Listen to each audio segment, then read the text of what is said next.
I'm Captain Rick Kellum. For the last 24 years, I have owned and operated Broadwater Bay Ecotours. And what I do is I carry people out and I educate them as to what is in the natural environment. Grasses, crabbing, clamming, fishing, even to the mud. Birding is phenomenal. The birds migrate through here from the mangrove swamps to the south to the Hudson Bay tundra area to the north. So we have a pretty constant supply of birds. I wanted to do something different. I wanted to teach about what we had here. The ecology of these areas digs deeper into the true meaning. And you'd be surprised how many people really want to learn what is here. The barrier islands and the eastern shore today must look very much like they did 15 minutes after God created them. That's a powerful quote. And the United Nations, at the urging of the Nature Conservancy, they toured the eastern shore, they learned about the barrier islands. They've been declared an international biosphere reserve, which means one of the last great places left on Earth in its natural form.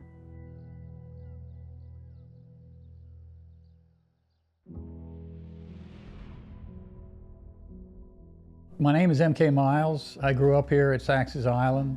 I'm 75 years old. It's always been a waterman's community. It's basically an island. It's remote. The causeway, that wasn't really passable until about 1930, 40. And so it's all been in and out by boat for 200 or 300 years. Tourism at Saxs Island is sort of a recent occurrence. This tourism thing started probably only 20 years ago. And as of today, amazingly enough, we have like 10 Airbnbs here at Saxs. There's enough traffic here, enough tourists here in the summer to support all 10 of them. It's sort of amazing. We didn't have a restaurant here at Saxs growing up. Today we have two, Captain E's Hurricane Grill and the Sunset Cafe. So it's amazing that tourism is now a big part of Saxs' way of life.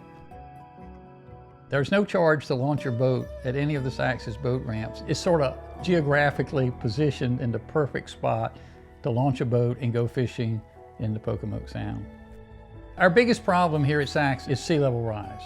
Because of global warming, our storm patterns are changing, and we will actually have a tide that's 3 feet above normal. And when that happens, the causeway is underwater, the north end of the island is underwater. Everybody says the land is sinking, but it's the water that's rising. My name is Chris Hine. I am a coastal geologist and a professor at the Virginia Institute of Marine Science. So we're sitting here on Cedar Island. This is one of 13 undeveloped barrier islands along Virginia's eastern shore. Fundamentally, the barrier islands of the eastern shore are absolutely beautiful. I mean, this is a pristine, preserved, natural wilderness out here. It's one that's shaped by wind, by waves, by currents, and it's extremely dynamic. It's a wonderful wildlife habitat.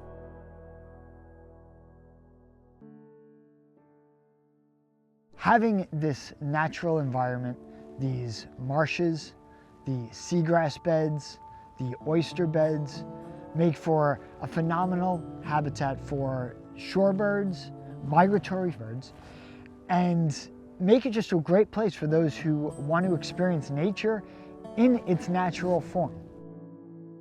You go to these islands, you go to these marshes, and every time you visit, they're different. You never see the same beach twice out here, because it's constantly being reshaped by the natural forces.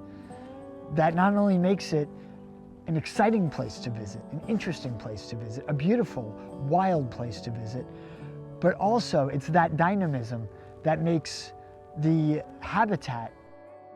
My name is James Eskridge. I go by Ooker, which is a nickname. I'm a commercial fisherman, crabber, born and raised here, but I'm also the mayor of Tanger Island. Tanger is quite a unique place. The folks here are friendly. It's a close-knit community. We rely mostly on the Chesapeake Bay for harvesting blue crabs, hard crabs, soft crabs, oysters in the wintertime. But tourism is helping a lot these days. Tourism is increasing, and we welcome folks to come in and pay us a visit and get to know what we're about. We've got a beautiful beach, usually deserted, lots of wildlife. We're a true island. You have to take a boat to get here. We're about 14 miles out into the Chesapeake Bay, but it's wonderful living here.